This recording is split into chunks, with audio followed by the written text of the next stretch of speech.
Okay, good morning everyone.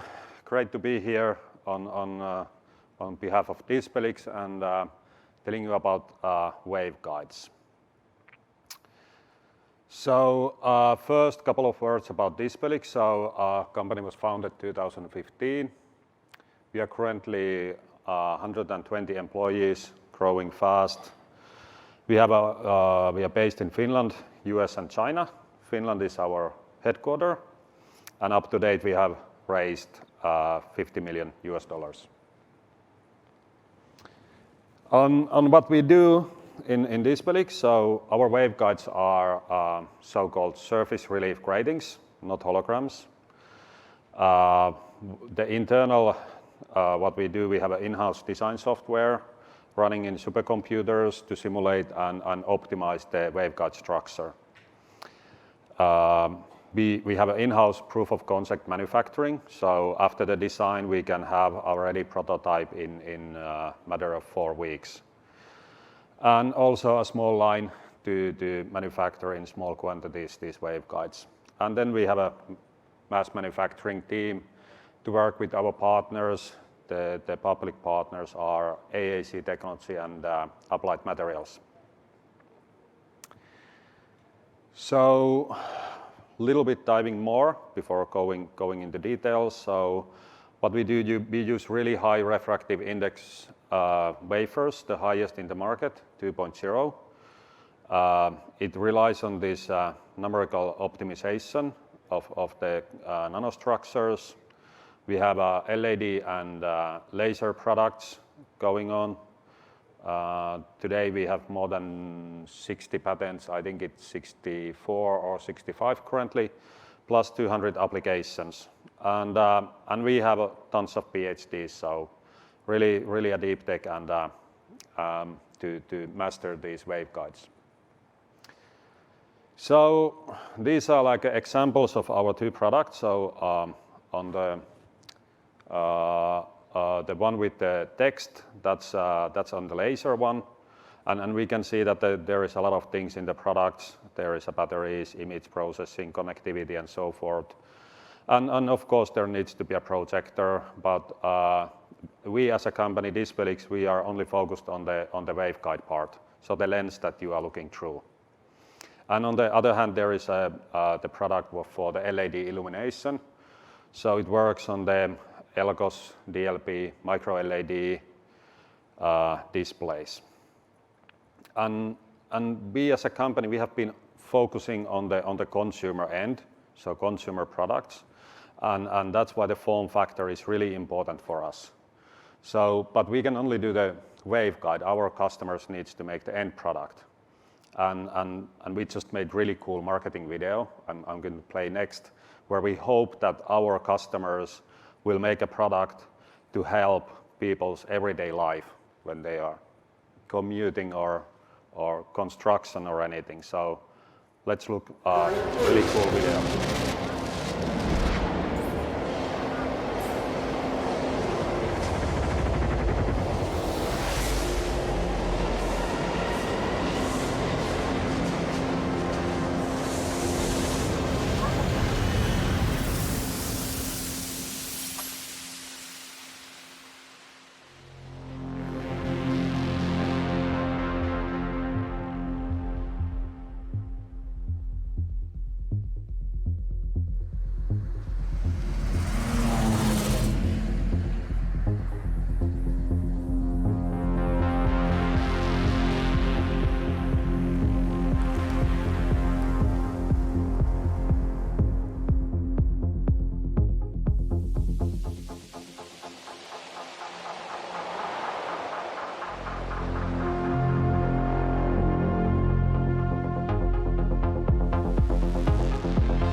Okay, that was a really cool video. I like it a lot. So we have been known as Dispelix as being a single layer waveguides, and many people always ask how we do it, and you know, big part is the software that we master the simulation and optimize the waveguide structure. But this time I'm going to talk about how we manufacture these and compare a little bit on the traditional way of manufacturing waveguides. So first of all, this is from Bernard Gray's FireChat slides that he gave just a few weeks or a month ago. So we have a different variety of waveguides. So we have an injection molding, Latin AR, Epson tools there. We have a non-contact optical copy, basically laser interferometry many times, and that's Digilens imaging optics. We have cutting, gluing, coating, Aurum, and Lumus. And I don't know anything about how those are manufactured, like details, so I'm not going to talk about those. But what I know in the surface relief gratings, there is two ways. There is a nanoimprinting lithography, and there is a direct etch on the manufacture these waveguides. So let's go through a couple of points on those methods. First of all, what is essential the surface relief waveguide manufacturing? It's a pattern transfer on the glass. Well, that's to put it in a simple way. But we can easily divide it in three different things. So first of all, we have the materials, like a glass, wafers, resins, coatings, all of those. Then we have a front-end process, which is actually to form the nanogratings on the glass wafer. And lastly, we have a back end, so when you simulate those and have a couple of coatings there more. So I'm going to focus on the front-end process because other things are quite similar on if you manufacture by nanoimprinting or direct etching. So in the nanoimprinting lithography, once again oversimplified, you make a waveguide design, and then from the waveguide design you make a master that is made on silicon or quartz using usually E-beam. Can be used other tools, but usually it's the E-beam. From the master you make a polymer stamp, and the polymer stamp is used for the patterning. And if you think about the process step, you have the glass, then you have a resin coating. You can do it by spin coating or inkjet. After that is the pressing of the stamp in contact with the resin, and then detaching that stamp. Before detaching the stamp, you cure it with the UV or heat, okay, and the pattern is transferred. This is really simple and a nice way to do. And you have a lot of partners there, so you can have tools from EVG, Skill, German Litho, a lot of companies there. There are resins available from many companies. You can have NTT, Mitsubishi, Incron, microresist technology. You can have an easy access to start the work in the research institutes, universities, and tool manufacturers. And you even have like a foundries companies that are using this technology, like an AMS, Applied Materials, Cyvax, Hymax, Visera, etc., just to say few of those. So we do it more complex, the waveguide. So first of all, we have a grating layer that is an inorganic material. We usually get these wafers with coated already with that inorganic layer. Then we do a resin coating, spin coating or something, usually spin coating. Then we transfer the pattern in that resin. We can still use the nanoimprinting lithography, but we can use DUV or we can use Talbot lithography on that one also. And after the patterning, we etch down the structures and then strip the resins. Okay, it's way more complicated than nanoimprinting lithography and have more process steps, but there is a reason why we do it that way. And let's go on those main reasons. First of all is the reliability. So you have to pass the same reliabilities as a mobile phones, laptops, and those. And then plus you have the mechanical safety because it's an eyewear. I'm not going to focus on the mechanical safety in this talk because it's a drop ball test and that's easy solved by a plastic cover lens. But what test you have to go, it's like 240 degrees, 240 hours, 85 degrees Celsius, then 240 hours at -40. That's called also Finnish winter. And then you have to go cycling of that, so cycling between those. And that's really hard on the polymer materials to pass those. Then you have a moisture, so in a 25, 55 degrees Celsius, ramping different temperatures between those temperatures and changing the moisture all the time. And the last is the UV, so a dose of 10 kilowatt hours per square meter is given to the lens. And that's really hard for the resins that have photocatalytic fillers like nanoparticles, like titanium oxide or other oxides which are photocatalytic usual. I know that our waveguides and our gratings can survive these. We haven't been testing on the nano-imprinted, but I doubt that a little bit. Another thing is the field of view. So we do the pupil replication, like 2D pupil replication here on the first picture. The second one is the donut, and what we called the vector space. And now how thick that actually that donut is, it depends on the wafer refractive index. So higher the index, you can have a bigger box inside, which means you have a larger field of view. And now we can see here, like in a simple case, if you have 4:3 aspect ratio field of view. So in the 2.0 wafer index, you can have a 40 degrees field of view, diagonal field of view for RGB. And if you do a monochromatic, you are close to 70 degrees field of view. So when we do an etching, we are not limited on the resin refractive index. So we can go to 2.0, we can go to up to 2.7. So we can, actually the limiting field of view on a single layer for us is the glass index. But when you do it by nano imprinting, then the limiting step is actually the resin refractive index. And if you use 1.8 resin, you actually end up having like 30 degrees field of view. So one reason we use an etching method is to have large field of view RGB in a single layer. Many could think that actually you are limiting on the nano imprinting, you can make any kind of structures, but actually you can do the same structures in etching. So we can do 2D gratings, pillars, holes.